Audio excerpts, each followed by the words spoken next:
Hello, welcome down onto the tech desk, and in today's video I've got something for the PS5 today, and it is this. Now the reason why I've boxed this up is because I wanted to show you the unboxing, because this is quite kind of neat, and it is a PlayStation 5 stand for this. Now they say it's a cooling fan stand. I've done another video on a cooling fan stand. If I'm honest, I never use the cooling fan, but that's what it's advertised as. Hey ho, whether it makes a difference or not, but I wanted to show you this anyway. So from Kiwihome, obviously, and then when you open it up, really nice. So here's the stand itself on a piece of card. It just shows you what it does, the fact that you can screw it on, you have to plug it in, and all the bits go. Really simple, nice. Really appreciate that. So you can bin that. And then here it is. Here is the stand itself. And then you get a bit of paperwork, but I've been through that, so you don't need to worry about it. Okay, and the reason that I'm showing you this today is I think this is really smart. Okay, as I said, with the fans, I'm not sure it makes much of a difference. I don't know. I've been using the fans. Hey, I haven't got a £2,000 heat camera, so I can't tell you if it heats up or cools down the PS5 or not, but still we use it anyway.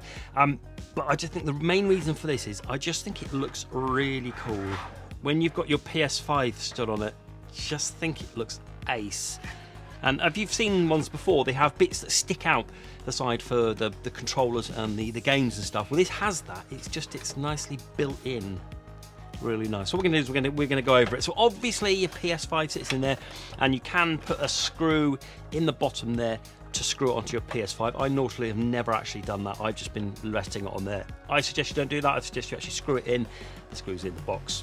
And then as we're on the bottom here, you'll see these rubber feet here. 4 nice big rubber feet there, so it sticks to the desk and protects it from any of the plastic. That bit goes in the back of your PS5, which will show. And this bit here, it took me a while to get it out at first, but there's some clips just here. All you do is you pull that out. So this is for if it's a digital PS5, take this out and you've got yourself the disc PS5, so either one. Now what I'm going to do first is I'm going to put the PS5 in this first just to show you, because mainly I've got to show you all these features all around it, and I'm not going to have the PS5 in it. I'm going to plug it into a USB so we can power it up that way, because it's easier for the video and the way that we've got it up. Okay, so here's my PS5, and I have my PS5 plugged in, and all you're going to do is the back bit's going to go where this USB is, and you're going to plonk on there, and it is a wonderful fit. Okay, so I've got all these cables on here, so ignore that while we just while we talk about going on the PS5 here.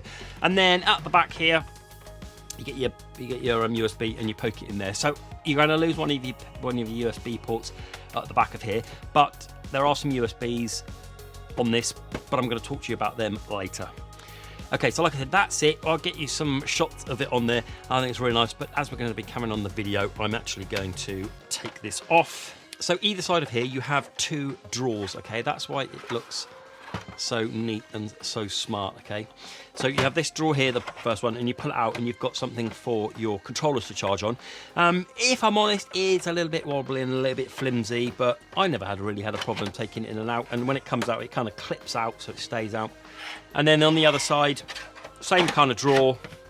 This is for your games, 1, 2, 3, 4, 5, 10 games. I haven't got any PS5 games on disc, so I can't show you, but have it like that sat on your desk. It does take up quite a lot of space. So if we're looking at the width, it's around 39 centimeters by 37 centimeters. So if you're going to have these 2 open, you're going to need quite a bit of space on your desk to have them. But for me, I never really have that one, so I just always have that shut. And then we have place for 2 controls. It says you can charge them up 3 hours, a full charge on these. That's not too bad. That's not brilliant, but that's not too bad considering it's only just running off the one. And if I get my controller, so I've got one here, the only way it can go in is by the sticks pointing that way. So pop that on.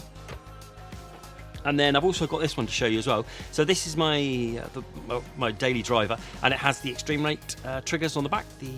So you can fit that on as well. So there we go, they both fit on. So if you have got the triggers, it also works. And there's a nice little feature here where it's, if I lift this up, it lights up there. You can't actually see that because it's quite dim, so let me just knock off the lights. Okay, there you go. Can you see that? The red LEDs, that means that they're charging. Okay, so you get a nice indication. You can see it quite nicely in daylight. So I haven't found it a problem. It's just on the camera. If I have my lights on, it kind of just completely gets rid of it. But you can just about make it out. all I was doing, I was just leaving them on there overnight, and I had mine set to 3 hours of this turned off after a few hours, the USBs, so I just knew that it was going to be charged up. But you don't have to have this if you don't want to.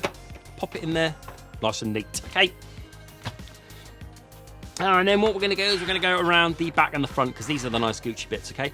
So around the other side, around this kind of like where the back bit is, it's nothing other than the RGB lights in there, okay? There's nothing, it's rotating all the colours, and I'll show you in a second. So that's all you're going to get, nothing else. Round the front here is where you've got your 3 USBs, okay? So you've got 3 extra USBs. They are USB 2.0, so you're not going to be able to do anything powerful with them, such as like a hard drive, if you want to plug a hard drive in there. If you do need extra space, you've got another USB in here that you can use a hard drive, or I suggest the M1 upgrade for that, and I've done a video on how to upgrade that. But it's good enough for powering stuff. If you've got other bits that you need to be powered, that's good enough for that. And then over here we have a fan button, and over here we have an RGB button.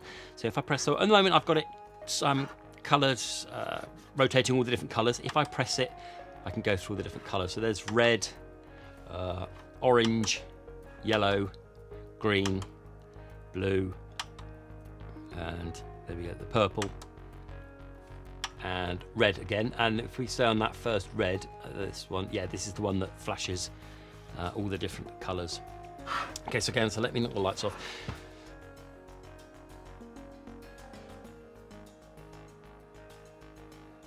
Okay, so it looks really smart with those lights going all across there. And then this button here is your fan button. You press it once, it goes on to green, press it again, it goes to orange, and then press it again, it goes red, and it goes to the high speed. And then hold it down and it just turns it off, and then whether you turn it back on, it will be on PS4, turn it back to PS4 back on, it will be whatever your fan's set at. So if you set it on to red, it'll turn on to red, which is the high speed. It's not too noisy, it's not too bad. If I just put it up to the mic, you might be able to hear it. And that's the fast, yeah, you can definitely tell. And then when you put them in here, you can definitely feel it. But as I've said with my other videos on this, I don't tend to use the fan on these. I'm never quite sure whether it's just sucking up hot air up into it or not. I don't know. I've never actually been able to scientifically tell whether it works or not. So I just leave the fan off. I just have that nice RGB fan there, and I just think it makes for a nice stand. But you do need quite a bit of space around here for when it's on your PS5. Okay, so let's just put the PS5 back on here.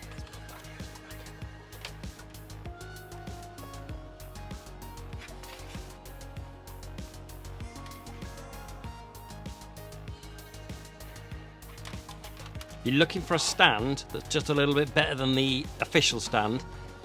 You can't really go wrong with this, because I think it's a nice, really good looking stand. And if you like a bit of RGB with that in there, yeah, good one. So there we go, that was it then. That was my look at the Kiwihome, the cooling fan, whether you use the fan or not, but more like the RGB and the USBs at the back there, albeit USB 2.0. I'll leave the links down below where you can go and have a look at this. Please do go and have a look at this.